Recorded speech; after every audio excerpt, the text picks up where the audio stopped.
everyone. So I just wanted to give a few shout outs before we get our video started. I just wanted to say thank you so much to Project Pass, Lit Youngstown, and the Thomas's Family Endowment at the Youngstown Area Jewish Federation for providing books and other resources to the students at Youngstown State University in the Education Department. You guys have made this process of us getting field work and shooting these videos so easy and so much fun. So thank you. Today I'm going to be reading one of the books that was gifted to us to provide for our students that we are tutoring this semester. And I picked out the book Little Legends, Exceptional Men in Black History by Vashti Harrison. I'm going to be sharing a few legends who I've been impacted by and inspired by in the video today. And I also want to give another shout out to the student that I've been tutoring this semester. You know who you are, and you get to bring this book home with you. And I'm very excited for you to experience these awesome stories. So again, thank you to everyone who was mentioned, and let's get started. So our vocabulary words for this video are kind of all over the place because we're going to be learning about a few different people who have had experiences in very different industries. So the words for today are legend, which is a word that stands for an extremely famous or notorious person, especially in a particular field. An activist is a person who campaigns to bring about political or social change. Astronomy means the branch of science which deals with celestial objects, space, and the physical universe as a whole. Stereotypes are a widely held but fixed and oversimplified image or idea of a particular type of person or thing. A zoologist is an expert in or a student of the behavior, physiology, classification, and distribution of animals. A pioneer is someone who first develops or uses a new method, area of knowledge, or activity. And lastly, we have epilepsy, which is a neurological disorder marked by sudden recurrent episodes of sensory disturbance, loss of consciousness, or convulsions associated with abnormal electrical activity in the brain. Little Legends, Exceptional Men in Black History by Vashti Harrison.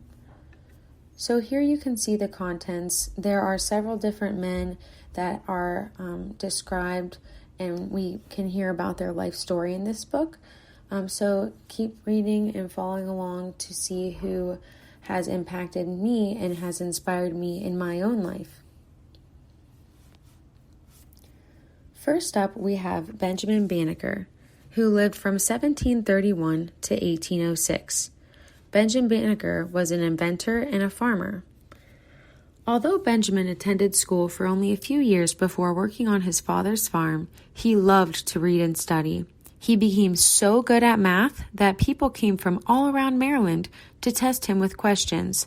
They were amazed at how quickly he answered them. He would ask math questions too, writing them as poems. Benjamin wanted to use his abilities to help people. At 15, he created an irrigation system that kept water flowing to his farm's crops. It was so effective that even during droughts, the Banneker farm flourished. In 1753, he became fascinated with a friend's watch. Watches were rare at that time, and his friend let him borrow it. Benjamin studied that watch and eventually built his own full-size clock, the first built in America. News of Benjamin's clock spread throughout Maryland, and he was approached by George Aloud, a landowner and amateur astronomer. The two became friends, and George lent Benjamin some of his astronomy equipment and books. Benjamin became obsessed with the stars, lying down outside all night to observe the skies, then going to sleep after dawn. When people saw him in bed during the day, they thought he was lazy. As his knowledge grew, Benjamin even spotted errors in George's books. Have you ever looked at astronomy equipment, such as a telescope? Can you name any of the star formations? If so, what's your favorite? Around 1791, Benjamin wrote an ephemeris, a chart of the movements of stars and planets. George's cousin Andrew read it and asked Benjamin to be his assistant for a very special project, surveying and designing land that would become Washington, D.C., the young nation's new capital. Benjamin agreed, and they set to work.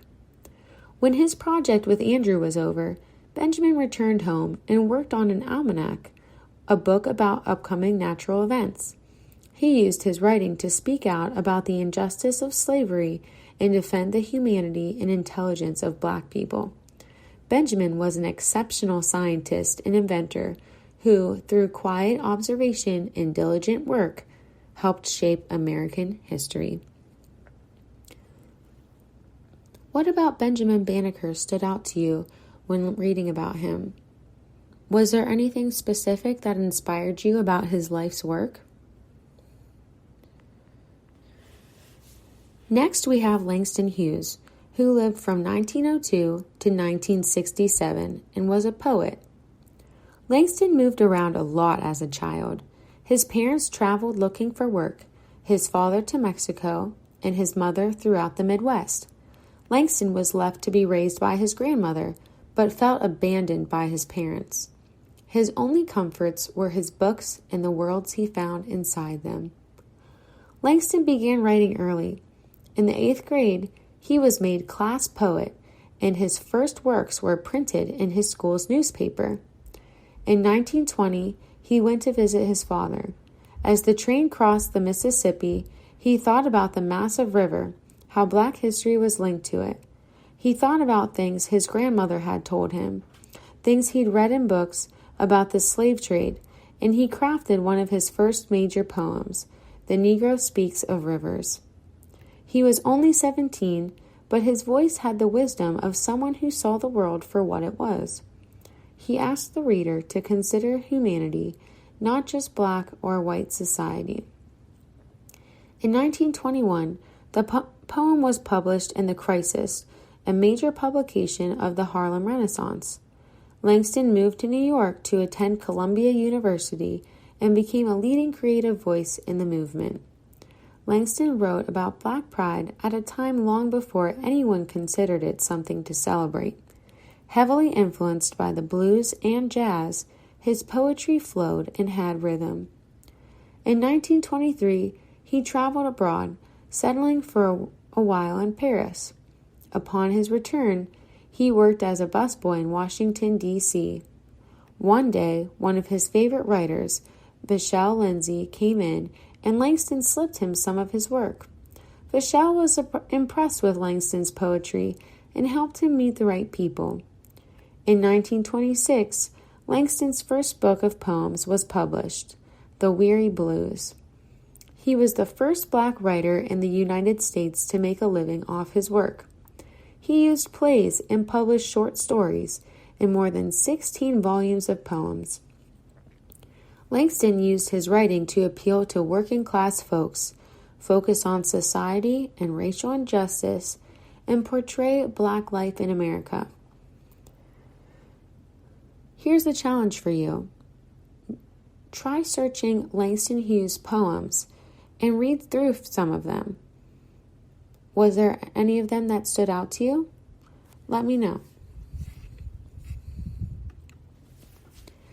Next, we have Harry Belafonte, who was born in 1927 and is still alive today. Harry Belafonte was a singer, actor, and activist. Harry was born in Harlem, but spent much of his childhood on the island of Jamaica, where his mother was from. In New York City, he and his immigrant parents lived with other families from around the world. Harry always remembered how hard each family worked, how little they earned, and how much they supported one another. School was difficult, and Harry felt that he didn't fit in, so he dropped out at 17 and joined the U.S. Navy. Later, Harry discovered that he was dyslexic, which explained why school was such a challenge for him. Afterward, it was by chance that he found his calling. While working as a janitor, he received as a tip tickets to a play. Harry had never been to a play before and fell in love with the theater. He took acting classes and started auditioning, but when he landed a job at a nightclub singing popular songs, he found success. As his career grew, Harry chose to stop singing familiar hits and instead sang the Caribbean folk songs that he had heard growing up, such as the Banana Boat Song, Day-O, and Jump in the Line. Americans hadn't heard anything like this music, and Harry became a singing sensation, known as the King of Calypso. Throughout his career, Harry received numerous awards for his performances as well as for his humanitarian work. He never took any roles that demeaned Black people, and later he created his own film production company, which made movies that defied stereotypes of Blackness. Harry gave a voice to underrepresented cultures and altered the image of Black people in the media. Harry worked with his friend Martin Luther King Jr. and fought for civil rights, marching and protesting, as well as encouraging other celebrities to participate. He even helped organize the 1963 March on Washington for Jobs and Freedom. Harry used his talents, popularity, and prestige to help him make real change in the world. He encouraged future generations of artists to use their voices for good. Next time you're on Spotify or Apple Music or wherever you get your music, try searching for Harry Belafonte and see what you think about his music. Next, we have Leland Melvin. He was born in 1964 and is still alive today. Leland Melvin was an astronaut. Leland didn't grow up wanting to be an astronaut. He watched the moon landing on TV with his family, but didn't see anyone who looked like him, so he never even considered wanting that for himself. He did grow up wanting to be like Arthur Ashe, the star athlete who had trained 5 blocks from where Leland grew up, in Lynchburg, Virginia. Around the time he started playing sports, he got his first chemistry set and accidentally burned a hole in the carpet. He was amazed at how powerful chemicals could become once they were mixed. While on a football scholarship at the University of Richmond, Leland majored in chemistry. His classmates couldn't believe he was both an academic and an athlete. After graduation, he was drafted into the National Football League. Unfortunately, he damaged a hamstring in training camp. It could have been the end of Leland's dreams, but his other love, science, was calling. Leland got a job at NASA Langley Research Center while earning his master's degree at the University of Virginia. At Langley, a friend suggested that he apply to become an astronaut. He was accepted on his first try. Being a candidate didn't mean he automatically got to go to space, though. He went into training, and again, he was injured. He was in the neutral buoyancy lab, a big pool of water meant to simulate the feeling of space, when he suffered ear damage that left him partially deaf and unfit for spaceflight. This didn't make him any less of an astronaut. For several years, he worked at the Johnson Space Center in Houston and visited schools to talk about NASA. After some healing, he learned that he had been reapproved for flight. In 2008, on the Space Shuttle Atlantis, he flew into space on the 24th mission to the International Space Station. Through football, Leland learned perseverance and teamwork, and through his career as a scientist and astronaut, he learned patience and adaptability.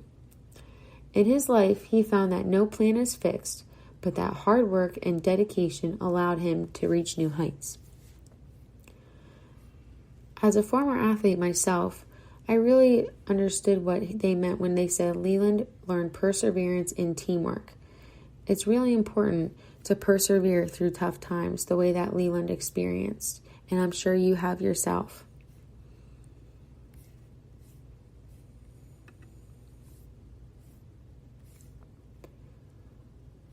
Next, we have Charles Henry Turner.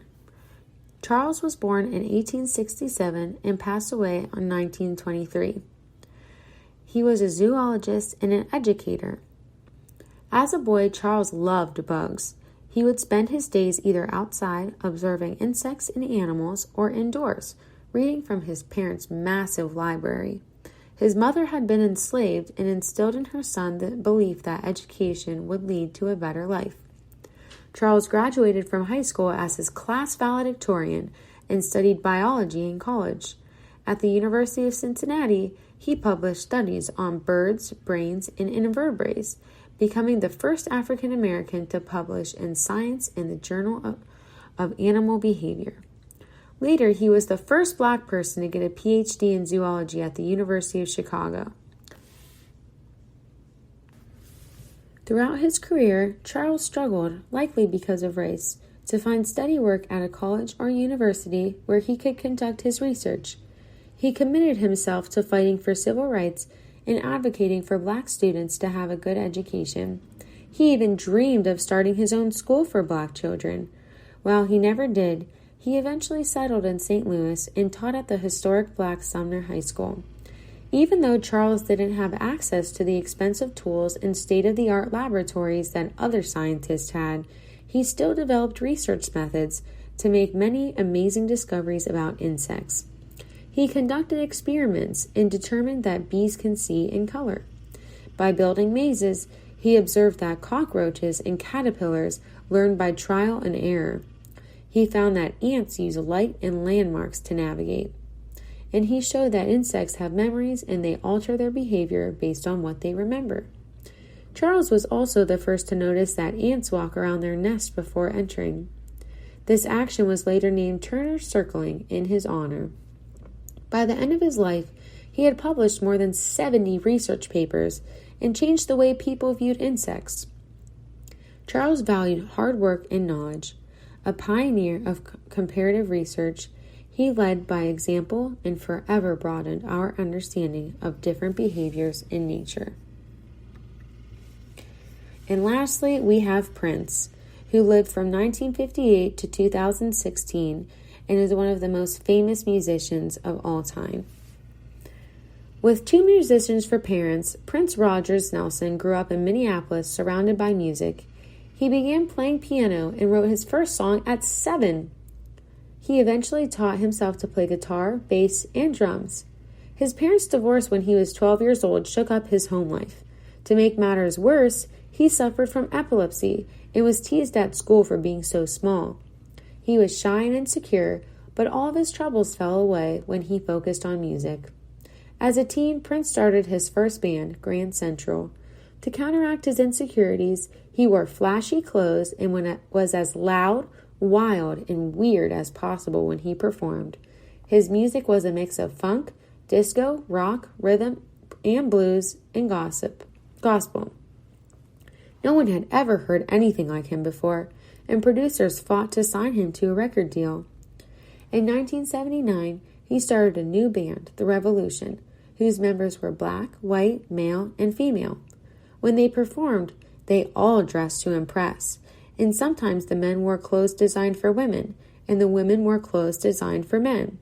This made some people uncomfortable, but his fans were inspired to do what they wanted and be themselves, no matter what others thought. Prince and the Revolution made some of the best-selling albums ever, including Parade in 1999 and Purple Rain, the soundtrack to the movie Purple Rain starring Prince. In 1984, Prince became one of the few artists with both a #1 album and #1 movie, and he even won both a Grammy and an Oscar. Prince liked to change things up all the time, and each change fueled his creativity. He made waves for his bold choices, and he is remembered as much for his flashy style and big personality as for the many songs he wrote. He always tried to help people in his community and even mentored up-and-coming artists. He was a virtuoso musician, composer, and vocalist who will go down in history as one of music's greats. The end. Who is your favorite legend that we read about today? What about him inspires you? How can you become a legend? Think about the impact you can make in your family, friend group, at school, and in your community. You can be kind, brave, a leader, a friend, funny, hardworking, creative, curious, strong, helpful, educated, supportive, challenging, outgoing, thoughtful, energetic, passionate, other-centered, adventurous, involved, or unique. Do any of these qualities make you think of yourself or maybe a friend or family member that inspires you? Thanks for watching, and I'll see you next time.